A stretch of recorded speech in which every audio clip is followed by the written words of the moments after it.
నమస్కారం రేషియా టీవీ వార్తలకు స్వాగతం. నా పేరు సుమలత. వార్తలు ముందుగా హెడ్లైన్స్.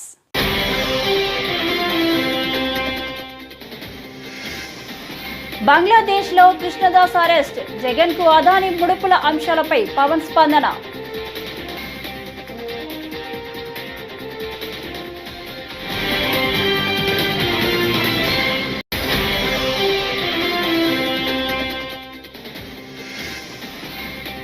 నేనేమి వణికిపోవడం లేదు, కేసులకు భయపడడం లేదు. ఆర్జీవీ సంచలన వ్యాఖ్యలు.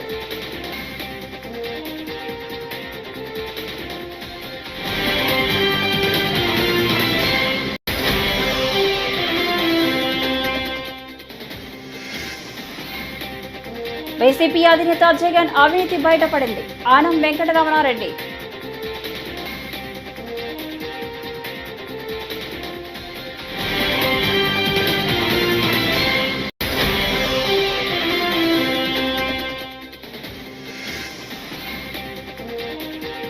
బీఆర్ఎస్ వర్కింగ్ ప్రెసిడెంట్ కేటీఆర్ అధికారులపై తీవ్ర స్థాయిలో మండిపడ్డారు.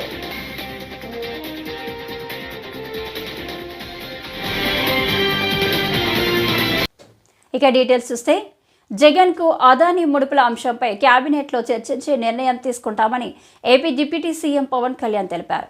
గత ప్రభుత్వంలో చాలా అవకతవకలు జరిగాయని, అన్ని అంశాలను పూర్తిగా పరిశీలించాకే నిర్ణయం ఉంటుందని చెప్పారు. ఢిల్లీ పర్యటనలో ఉన్న పవన్ కేంద్ర మంత్రి భూపేంద్ర యాదవ్తో సమావేశమయ్యారు. అనంతరం మీడియాతో మాట్లాడారు. పక్క రాష్ట్రాల్లో పట్టుబడిన ఎర్రచందనంపై ఓ నిర్ణయం తీసుకోవాల్సి ఉంటుందని పవన్ అన్నారు. పట్టుబడిన ఎర్రచందనం విక్రయంలో వాటాపైన నిర్ణయం తీసుకుంటామని చెప్పారు. బంగ్లాదేశ్లో హిందువులపై దాడులు ఆవేదన కలిగిస్తుందన్నారు. భూపేంద్ర యాదవ్ గారిని కలిశాను. దీనికి ముఖ్య ఉద్దేశం ఏంటంటే, ఇది నేను మొన్న మల్లికార్జున ఖర్గే గారిని నేను కర్ణాటకలో కలిసినప్పుడు మన డబ్బు దాదాపు 110 కోట్ల రూపాయలు రెడ్ శాండర్డ్స్ ఎర్రచందనం దొంగలు అక్కడ దొరికితే వాళ్ళవి వాళ్ళు అమ్మేశారు ఆ రోజు. దానికి సంబంధించి ఎర్రచందనం దొరికేది మనకి 3-4 జిల్లాలు దొరుకుతుంది మన ఆంధ్రప్రదేశ్లో. అలాంటిది ఎక్స్పోర్ట్ స్మగుల్ చేసి అది కర్ణాటకలో పట్టుకున్నప్పుడు నేను వెళ్ళి ఆ రోజున కర్ణాటకలో కూర్చునే రివ్యూ వాళ్ళతో కూర్చునే వరకు మన ఫారెస్ట్ డిపార్ట్మెంట్ ఆఫీషియల్స్ కూడా చెప్పలేదు. నాకు అప్పుడే సర్ప్రైజింగ్ న్యూస్ అనిపించింది. అది ఇటు వెళ్ళిపోతుంది. అదే ఎర్రచందనం ఉదాహరణకి నేపాల్లో దొరికితే, నేపాల్లో సంబంధించి ఇదే ఎర్రచందనం విదేశాల్లో దొరికితే మనకి ఇంటర్నేషనల్ ట్రీటీస్ ఉన్నాయి, మనం తిరిగి తెప్పించుకోవచ్చు.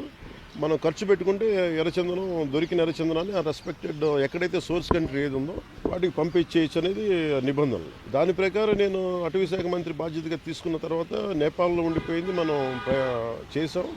అది ప్రాసెస్లో ఉంది. కొన్ని ఇష్యూస్ ఉన్నాయి, అవి సార్ట్అవుట్ చేస్తాం.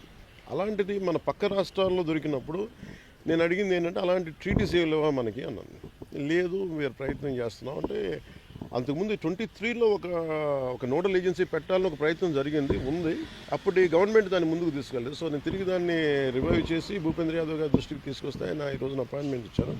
మేము అడిగింది ఏంటంటే, ఒక నోడల్ ఏజెన్సీ ఉంది, దానికి ఎక్కడైతే ఎర్రచందనం దొరుకుద్దో ఏ రాజ్యాలు, ఆంధ్రప్రదేశ్ సోర్స్ అది ఎర్రచందనం, ఇక్కడ దొరికిన ఎర్రచందనం, లేదంటే ఉదాహరణకి కర్ణాటకలో మనకి శ్రీగంధం చెట్లు దొరికినా కానీ ఎక్కడైతే పక్క రాష్ట్రాల్లో పట్టుబడతాయో ఆ పట్టుబడిన చోట తిరిగి వాళ్ళకి చేరవేసేలాగా, లేదంటే అమ్మేస్తే వచ్చిన రెవెన్యూని ఒక 60-40 నిష్పత్తులు అంటే సోర్స్ ఉదాహరణకి ఎర్రచంద్రం మంది అయితే మనకి 60% వచ్చేలాగా, ఆ పట్టుబడ్డ రాష్ట్రంలో 40% వచ్చేలాగా అలాంటిది నిబంధనలు చేయమని రిక్వెస్ట్ చేశారు. సార్, ఈ అదానీ కంపెనీతో చేసుకున్న గత ప్రభుత్వం చేసుకున్నటువంటి విద్యుత్ ఒప్పందాలపైన రాష్ట్ర ప్రభుత్వం ఏ వైఖరి తీసుకోబోతుంది, వాటిని రద్దు చేయబోతున్నట్లుగా కేంద్రాన్ని దర్యాప్తు జరిపించాలని కోరబోతున్నట్లుగా వార్తలు వస్తున్నాయి. ఇది ఒక్కసారి మేము కేబినెట్ మీటింగ్లో కూర్చొని గౌరవ ముఖ్యమంత్రి శ్రీ చంద్రబాబు నాయుడు గారు ఆధ్వర్యంలో దీన్ని ఎలా ముందుకు తీసుకెళ్ళాలి.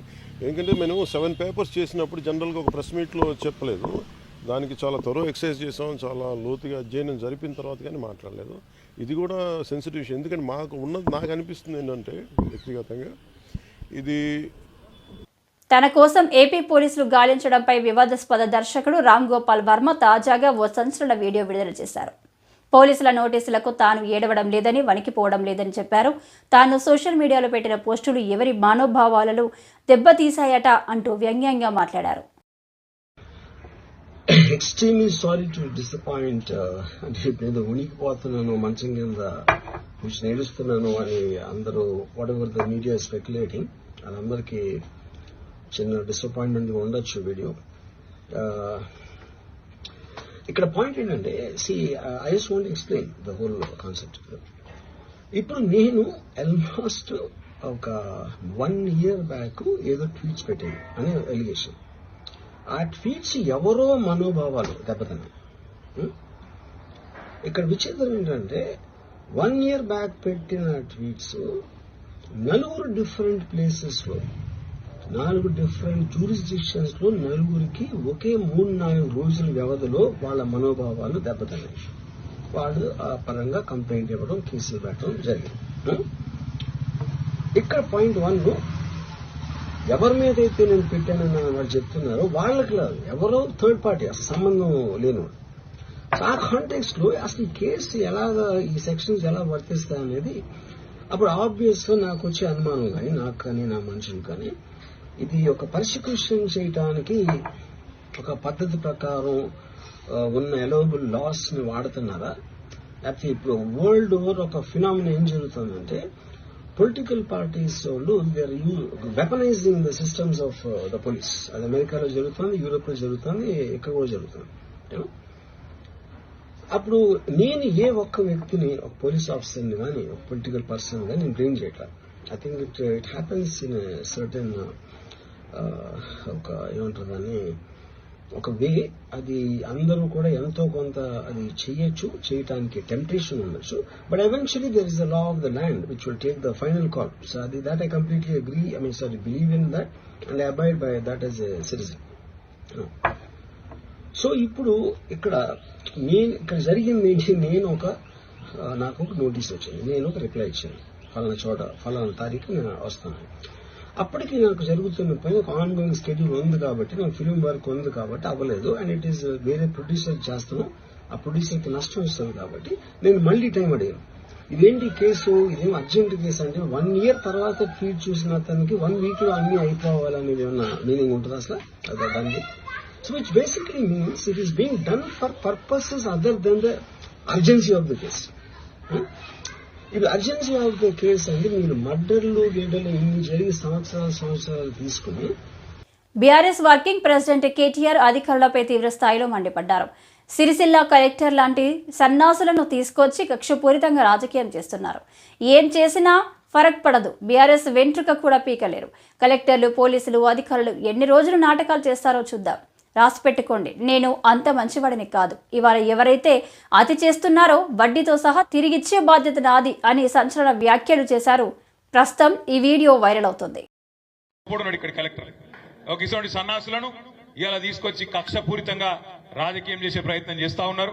ఏం పర్వాలేదు, ఏం ఫరకూడదు. టీఆర్ఎస్ ఎంట్రుక కూడా ఎవడు పీకలేడు అనే మాట కూడా చేస్తా ఉన్నారు. మనం కూడా చూద్దాం ఎన్ని రోజులు చేస్తారు ఈ డ్రామా, ఎన్ని రోజులు ఈ కలెక్టర్లు, ఎన్ని రోజులు ఈ అధికారులు, ఎన్ని రోజులు ఈ పోలీసు వాళ్ళు, వీళ్ళ నాటకాలు మనం కూడా చూద్దాం. మంచిగా రాసి పెట్టుకోండి. నేను చెప్తున్నా, నేను అంత మంచోని నేను కాదు, నేను పక్కా చెప్తున్నా. ఇవాళ ఎవరెవరైతే బాగా అతి చేస్తుండ్రో, ఎవరెవరైతే కాంగ్రెస్ కార్యకర్తల్లాగా ఓవర్ యాక్షన్ చేస్తుండ్రో వాళ్ళకి నేను చెప్తున్నా, దీనికి వడ్డీతో సహా ఇచ్చే బాధ్యత నాది, నేనే తీసుకుంటా. అవినీతి చేయడంలో తనను మించిన వారు లేరని ఏపీ మాజీ సీఎం జగన్మోహన్ రెడ్డి మరోసారి నిరూపించారని AP state aquaculture development authority chairman Anam Venkataramana Reddy అన్నారు. పారిశ్రామికవేత్త గౌతమ్ అదానీ విద్యుత్ కొనుగోలులో జగన్ రెడ్డికి $200 మిలియన్ లంచం ముట్టిందని ఆనం ఆరోపించారు. అవినీతిలో వైసీపీ అధినేతకు మించిన మరో వ్యక్తి లేడని అమెరికా దర్యాప్తు సంస్థ FBI తేల్చిందని ఆయన చెప్పారు. జ్యూరీ ట్రయల్ బై డిమాండ్ ప్రకారం సంవత్సరంలో జగన్ రెడ్డి భాగవతం మొత్తం FBI బట్టబయలు చేయనుందని అన్నారు. ఈ కేసు నుంచి ఎవరు తప్పించుకునే అవకాశమే లేదని ఆనం చెప్పారు. సాక్షి భారతి పేపర్, చంద్రబాబు నాయుడు ₹4 కొనేశాడు, చంద్రబాబు ₹4 కొనేశాడు, చంద్రబాబు ₹4 కొనేశాడు, చంద్రబాబు ఒకే పాట ₹4.43. ఇప్పుడు నేను అడుగుతున్నా, కొన్నాం,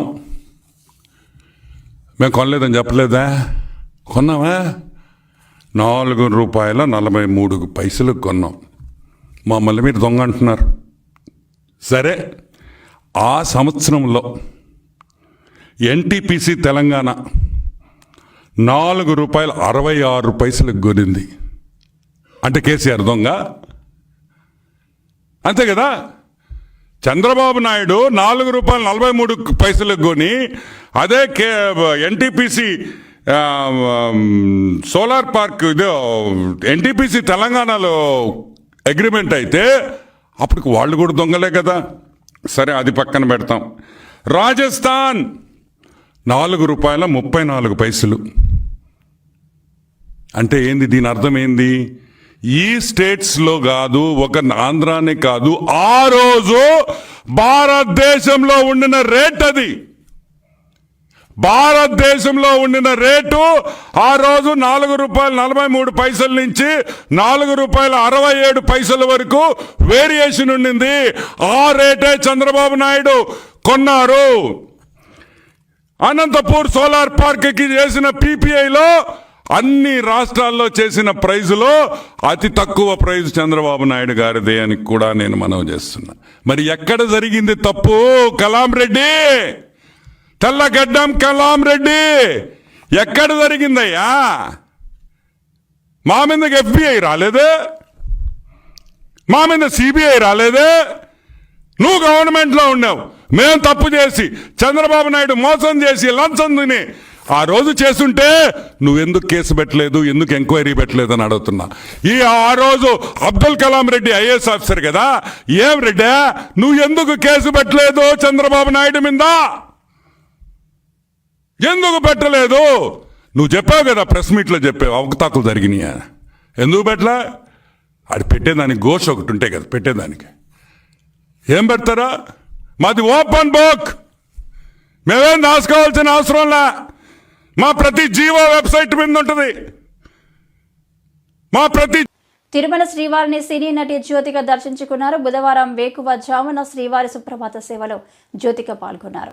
తితిదే అధికారులు ఆమెకు స్వాగతం పలికి దర్శన ఏర్పాట్లు చేశారు.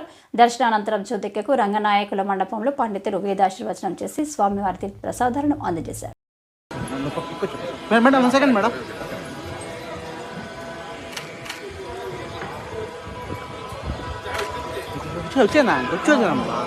Madam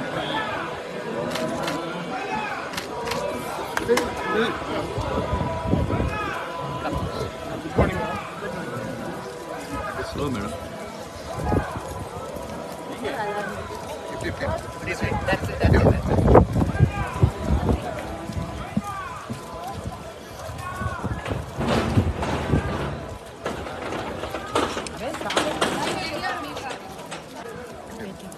madam second madam temple photo madam temple photo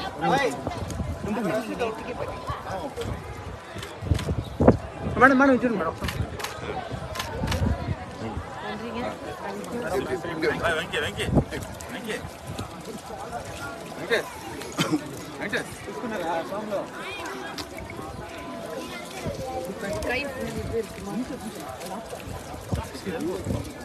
right right right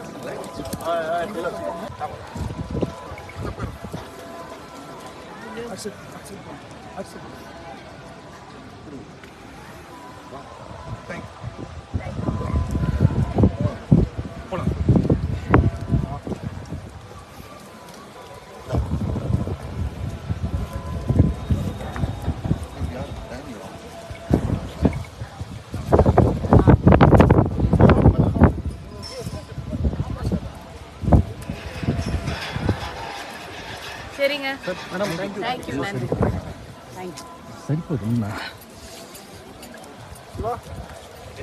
madam. Food పాయిజన్తో Komaram Bheem జిల్లా వాంకిడి గిరిజన ఆశ్రమ పాఠశాల విద్యార్థిని శైలజ మృతి చెందిన విషయం తెలిసిందే. అయితే మృతదేహంతో డాబా గ్రామంలో ఆందోళన చేస్తున్న బాధిత కుటుంబానికి నచ్చజెప్పే క్రమంలో ITDA in charge PO Utnoor sub collector Yuvaraju Marmat నోరు జారారు. మీ అమ్మాయి మరణించింది, మీకే ఇబ్బంది అవుతుంది, ఆమె వచ్చింది మళ్ళీ వెళ్ళిపోతారు అని బీఆర్ఎస్ ఎమ్మెల్యే కోవ లక్ష్మిని ఉద్దేశించి అన్నారు. దీనిపై స్పందించిన ఎమ్మెల్యే ఆయనపై ఫైర్ అయ్యారు. आपका बेटी है, ये आपका बेटी परेशान हो रहा है, इनका कुछ नहीं जाएगा, चली जाएंगे आगे, आपका बेटी परेशान होगा। हम बैठे हैं यहाँ पे आपकी सेवा करने के लिए, मैं 1500 किलोमीटर दूर से आके मैं सेवा कर रहा हूँ आप लोगों का। आप लोगों के इतना सुन रहे हैं, आपका बेटी परेशान हो रहा है यहाँ पे। मैं बात कर रहा हूँ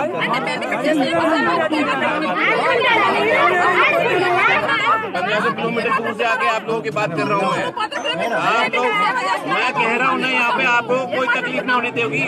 मैं कह रहा हूँ आप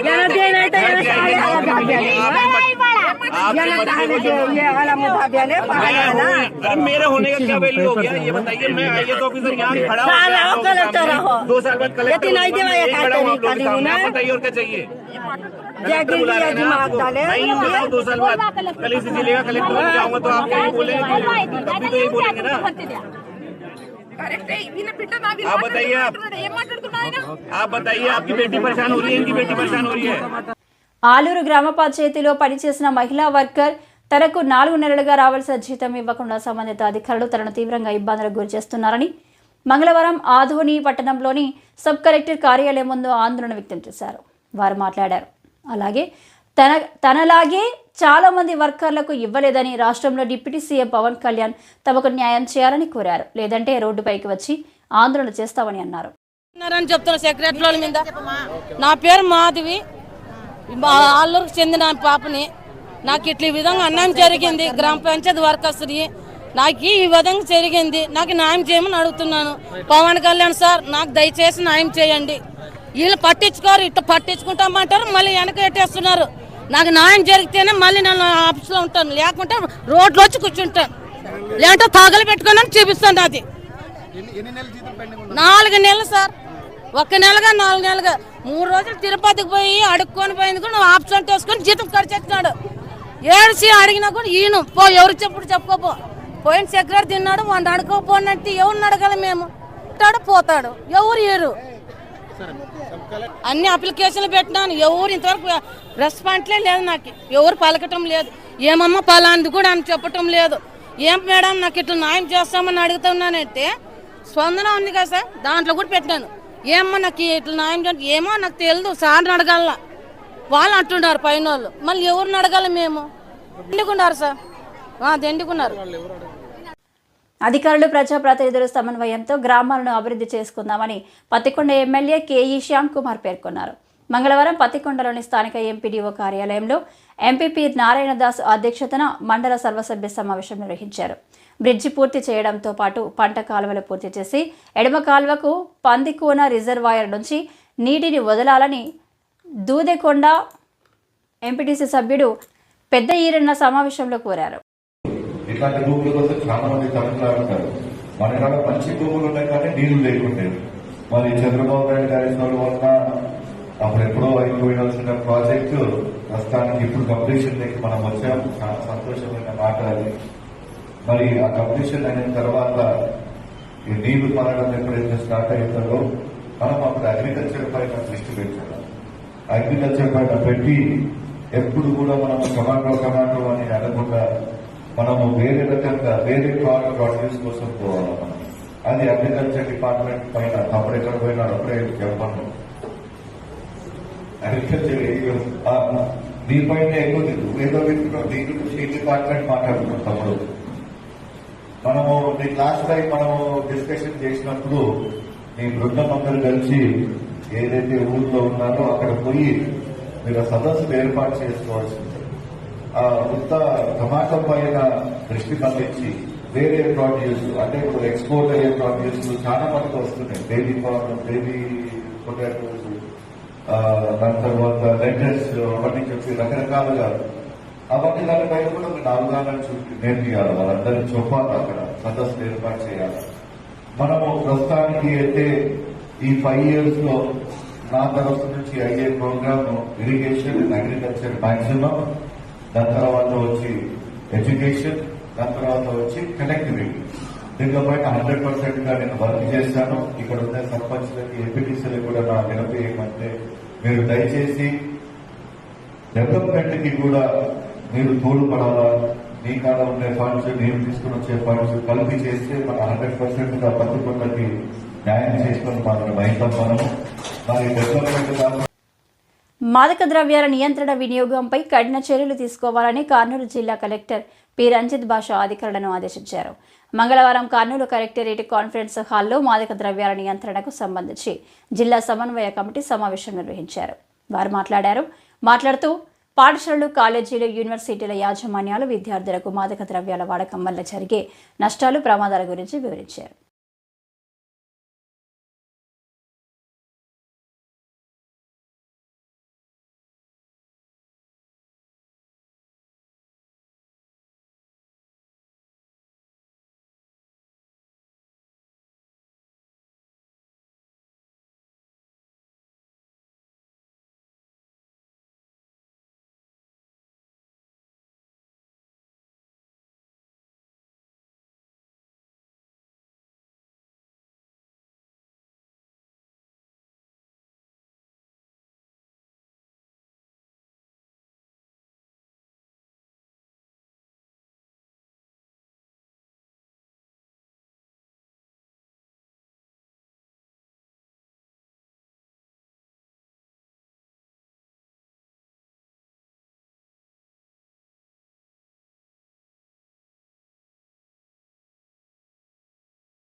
గుంటూరు తూర్పు నియోజకవర్గ ఎమ్మెల్యే మొహమ్మద్ నజీర్ మంగళవారం కొత్తపేటలోని 300 వద్ద రోడ్డు మరమ్మతుల పనులను పరిశీలించారు.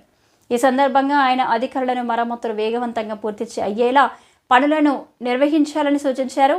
అలానే ప్రజల కోసం సౌకర్యవంతమైన రోడ్లు అందుబాటులో ఉండేందుకు పనులపై మరింత దృష్టి పెట్టాలని ఆయన తెలిపారు. గుంటూరు రైల్వే అభివృద్ధిలో ప్రణాళికలో భాగంగా 3 వంతెనల దగ్గర ఉన్నటువంటి ట్రాక్స్ని ఎక్స్టెండ్ చేస్తూ 4వ ట్రాక్ను కూడా ఏర్పాటు చేసుకోవడం జరుగుతూ ఉంది.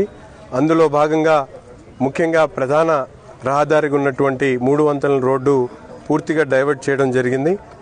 ప్రతి ఒక్కరు కూడా డైవర్షన్ ఎక్కడిచ్చారో దాన్ని సద్వినియోగం చేసుకుంటూ ముఖ్యంగా అరండల్పేట ఏదైతే లక్ష్మీపురం ప్రాంతం నుంచి వచ్చేటువంటి వాళ్ళందరూ కూడా డొంక రోడ్డు మీద రాకుండా బస్టాండ్కి వెళ్ళాలనుకునేవాడు కంపల్సరీగా అరండల్పేట బ్రిడ్జ్ని, అలాగే బస్టాండ్ నుంచి శారదా కాలనీ, శ్యామలా నగర్ అటు వెళ్ళే వాళ్ళు కంకరగుంట బ్రిడ్జ్ మీదుగా ఈ విధంగా ప్రతి ఒక్కరు కూడా డైవర్షన్స్ని ఉన్నటువంటి డైవర్షన్స్ని మైండ్ చేసుకుంటూ రూట్ని మార్చుకోవాల్సినటువంటి అవసరం ఉంది. అంతేకాకుండా ఈరోజు ఇక్కడ ఎప్పటి నుంచో దాదాపు 20 సంవత్సరాల నుంచి ఇబ్బందిగా ఉన్నటువంటి 3 వంతెనల దగ్గర నీళ్లు ఆగేటువంటి పరిస్థితి లేకుండా రైల్వే అధికారులందరితో సంప్రదించి కార్పొరేషన్ అధికారులు అలాగే మిగతా సిబ్బంది అందు కూడా ఈరోజు ప్లాన్ చేసుకొని రాబోయేటువంటి రోజుల్లో ఇక్కడెక్కడ కూడా వర్షపు నీరు కానీ మురికి నీరు కానీ రోడ్డు మీద రాకుండా డ్రైన్స్ని ఏర్పాటు చేసుకోవడం, అలాగే ప్రజలకు సౌకర్యవంతమైనటువంటి విధంగా ఈ 3 వంతెనల్ని నిర్మాణం చేయడం 3 వంతెనల్ని 4 వంతెనలుగా నిర్మాణం చేయడం జరుగుతూ ఉంది.